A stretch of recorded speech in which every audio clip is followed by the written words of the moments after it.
l'Outlander plug-in hybride combinera 3 des meilleures qualités. L'écologie d'un véhicule électrique, une autonomie impressionnante que l'on retrouve par exemple avec les moteurs diesel et les capacités tout-terrain d'un SUV avec traction intégrale.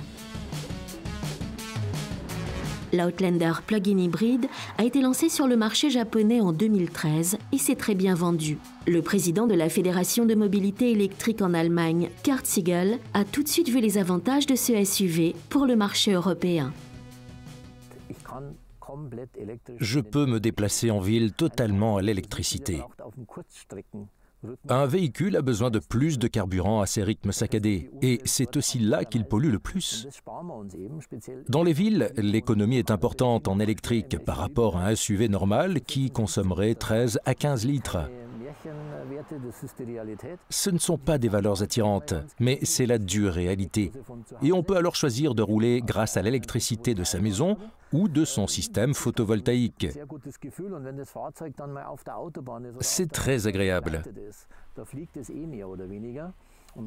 Et quand on est sur l'autoroute ou les routes de campagne, c'est toujours plus chouette de se dire que l'on consomme 1,9 litre au 100, et même si on arrive parfois à 3,9 litres, c'est toujours sensationnel.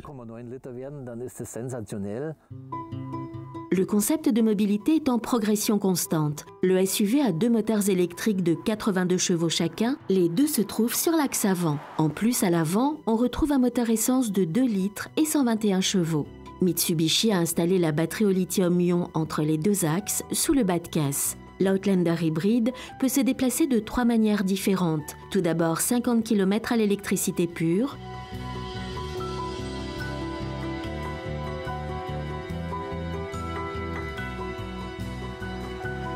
quand la batterie est déchargée ou quand il vous faut plus de puissance, le système se met automatiquement en mode hybride. C'est le moteur à combustion qui génère l'électricité pour la batterie.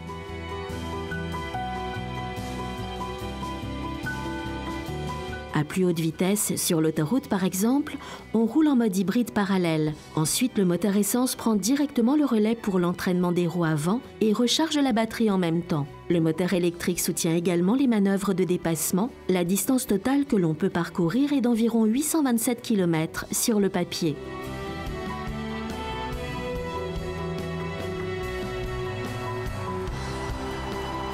Dans notre champ de test, la technologie s'actionne de manière très souple. Sur l'écran, vous voyez les jauges d'énergie pendant que vous roulez. Lors du freinage, la batterie se recharge à chaque fois automatiquement.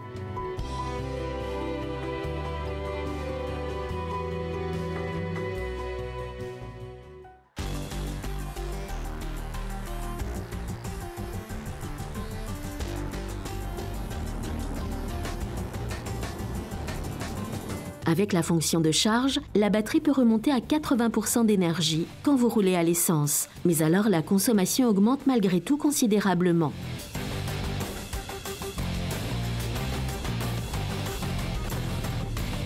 Un bouton d'économie est disponible. Il permet à la batterie de se mettre en stand-by pour que quand vous ralliez la ville, vous adoptiez une conduite 100% électrique.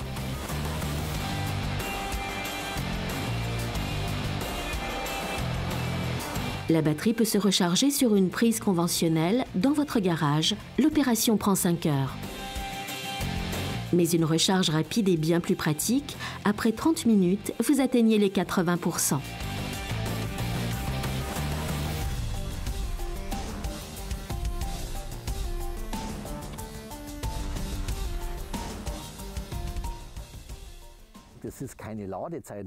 Ce n'est pas très rapide, c'est sûr.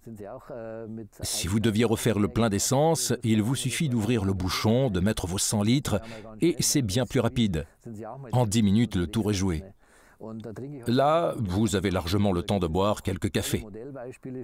Mais il y a de superbes choses en préparation pour l'avenir, pour les stations de rechargement, avec des machines à café et la connexion Internet pour patienter.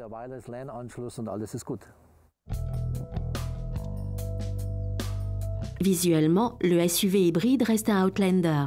Les dimensions sont les mêmes que pour les variantes conventionnelles. On sait que c'est un hybride grâce à son nom, à sa nouvelle couleur Aqua Silver, la grille frontale spéciale et les feux arrière à LED.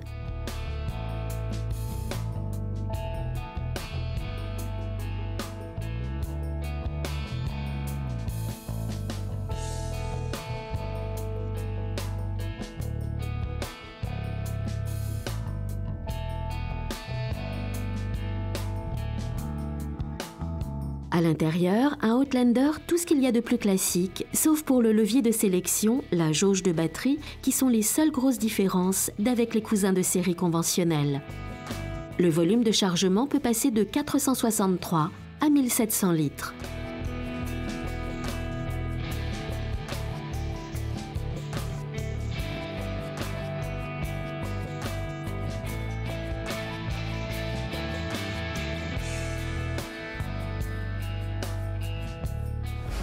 Mitsubishi demande 40 000 € pour l'Eco-Outlander, ce qui monte le prix de la technologie hybride à 10 000 €.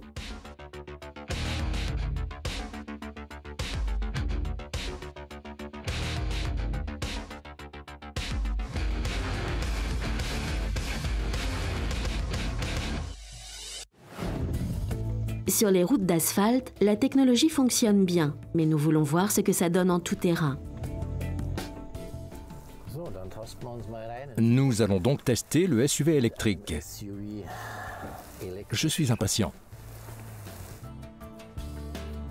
C'est la première fois pour moi. Et j'adore les découvertes. L'Outlander hybride n'a pas d'arbre de transmission ni de blocage de différentiel mécanique. Les réglages de la traction intégrale sont totalement gérés par l'électronique et il fonce directement vers le premier passage d'étranglement pour le test d'interaction entre les deux moteurs électriques.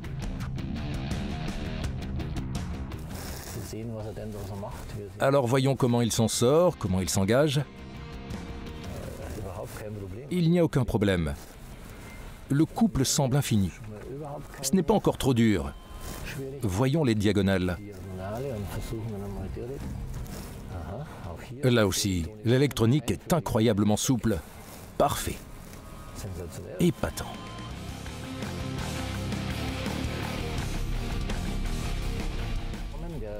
Bien sûr, le SUV ne se comporte pas comme un vrai 4x4. Il y a un autre comportement au niveau de l'amortissement, plus axé route.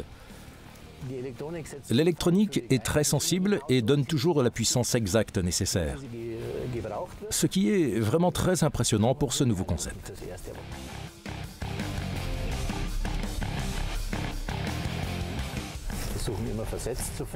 J'essaie de faire attention pour protéger le dessous de la voiture. C'est important de garder les pouces hors du volant. Comme ça, s'il y a un problème, vous ne vous blessez pas.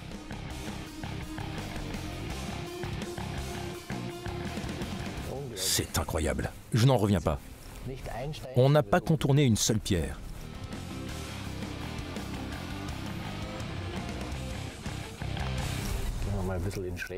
Est-ce qu'on peut grimper un peu? On va voir si l'électronique est d'accord. Ouh, c'était un gros trou. Mais aucun problème pour l'Outlander. Nous avons vraiment décollé. On a une roue en l'air là. Il gère ça sans aucun souci. Ensuite, le SUV va s'attaquer à une pente raide.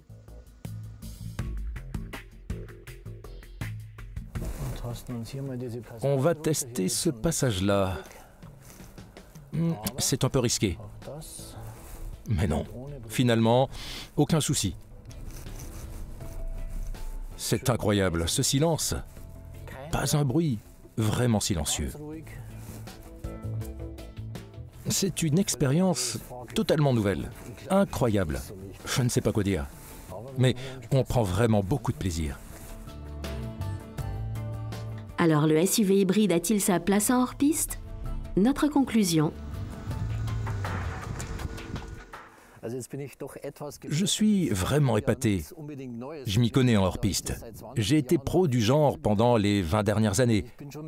Et j'étais un peu sceptique au début. Mais il manque tout de même une connexion plus fine entre les axes. Mais c'est fascinant de voir à quel point l'électronique aide, à quel point elle est sensible et précise. Nous avons emprunté des passages pour des 4x4, pas des SUV. Et pourtant, il est impressionnant. Sur l'asphalte ou en tout-terrain, le plug-in hybride Outlander impressionne avec ses caractéristiques de maniabilité. Sa technologie est un grand bond en avant pour contrer les montres dévoreuses d'énergie dans le monde des SUV.